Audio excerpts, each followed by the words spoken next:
Hello బంగారు బొమ్మలు 4:30 అయిందండి. అమ్మ నిద్ర లేపారు. ఎందుకో ఎక్కడికో తెలియాలనుకుంటే ఈ వ్లాగ్ ఎండ్ వరకు చూసేయండి.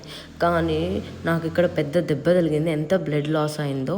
బట్ స్టిల్ నేను రెడీ అవ్వడానికి ట్రై చేస్తాను. నేనైతే ఇప్పుడు డ్రెస్ వేసుకొని అంతా రెడీ అయిపోయాను. బట్ ఈ దెబ్బతో జడ వేసుకోవడం is impossible. So I didn't ask but he understood and he came for my rescue. నాకు హెయిర్ డ్రాయింగ్కి అంతా హెల్ప్ చేశారు. I wanted to record but he's అంబాస్డ్.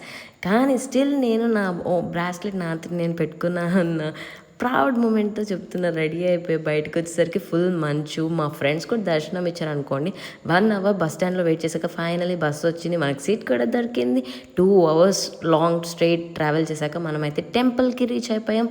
అదే మన చిన్న తిరుపతి, ద్వారకా తిరుమల. ప్రతి సంవత్సరం ఆ స్వామివారు పిలిపించుకుంటున్నారో తెలియదు కానీ మేము పక్కా ద్వారకా తిరుమల వెళ్ళి దర్శనం చేసుకుంటేనే దర్శనం కోసం అని చెప్పి ఫోన్స్ కౌంటర్లో పెట్టేసి దర్శనం చేసుకుని వచ్చేలోపు ఫ్రీగా ప్రసాదం పెట్టారు.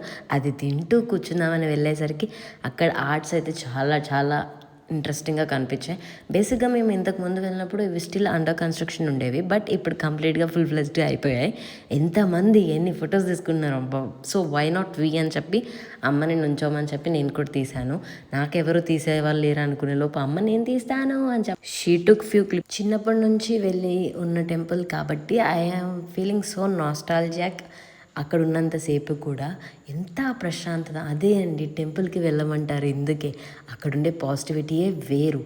బట్ ఇక్కడ ద్వారకా తిరుమలలో ఏంటో కానీ చిన్నప్పటి నుంచి వెళ్ళినందుకు ఏమో ఇంకా స్పెషల్ అనిపిస్తుంది. అమ్మ డిమాండ్ మేరకు 2 పులిహోరాస్ అన్నారు. ఇంకా నేను చాలానే తీసుకున్నాను. ఆ ప్రైజెస్ చూసి నేను చాలా సర్ప్రైజ్ ఫీల్. ఎంత తక్కువ ఎంత బెస్ట్ అని. ఇంకా టిఫిన్ తినలే కాబట్టి టిఫిన్ తినేసి దాహం వేస్తుందని పల్లిపేర నుంచి తాగేసాము. మేమైతే చిన్న తిరుపతితో పాటు ఇక్కడ కుంకుమలమ్మ తల్లి అని టెంపుల్ ఉంటుంది.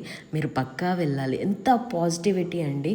I feel like I'm living the moment అనమాట. ప్రతిసారి వెళ్ళినప్పుడల్లా everyone must experience this. అక్కడ ఉంటూ మెడిటేషన్ చేసుకుంటే ఇట్స్ లైక్ హెవెన్. గుడి నుంచి బయటికి రాగానే అమ్మకి బాబు క్యూట్గా అనిపి దర్శనాలు అయిపోయాయని ఇంటికి వెళ్దామని 2 అవర్స్ వెయిట్ చేసాం. ఒక్క బస్సు ఆగట్లేదు. దాహం ఎండ. చాలా మంది వెయిట్ చేసి నడకనే వెళ్ళిపోయారు. మళ్ళీ డిపోకి వచ్చి చూస్తే ఫుల్ రష్. ఇంకేదోలా వచ్చేసాం ఇంటికి. అయితే ఇంటికి రాగానే ఫుల్ వాటర్ తాగి క్లీన్ చేసుకుంటే రక్తం వచ్చేసింది మళ్ళీ దెబ్బకి. ఇంకా నా వాటర్ మెలన్ క్రేవింగ్కి దుర్గేష్ చెప్తే తెచ్చారు. తెచ్చాక దానికి పీసెస్ కావాలంటే నాకేమో హాఫ్ పీస్ ఇచ్చేయని చెప్పి తీసుకున్నా. బికాజ్ నాకు అలా అలవాటు. ఇంకా మన చక్కెర పొంగల్ ఎలా మిస్ చేసుకున్నాం. నాకు ఒక నాప్ వేసాను. నాప్ వేసి లేచేసరికి 6 అయిపోయింది. ఇంకా మంచిగా ఈవినింగ్ ఇలా కూర్చొని ఇద్దరం ప్రసాదాలు తింటూ మూడ్ని ఎంజాయ్ చేస్తూ మాట్లాడుకున్నాం. అలాగే ఈరోజు అమ్మ హైదరాబాద్ రిటర్న్ కాబట్టి మా చెట్టుకు కాసిన అరటికాయల కోసం అమ్మకి ఇచ్చాను. And that is for this vlog. Please subscribe to my channel. Thank you.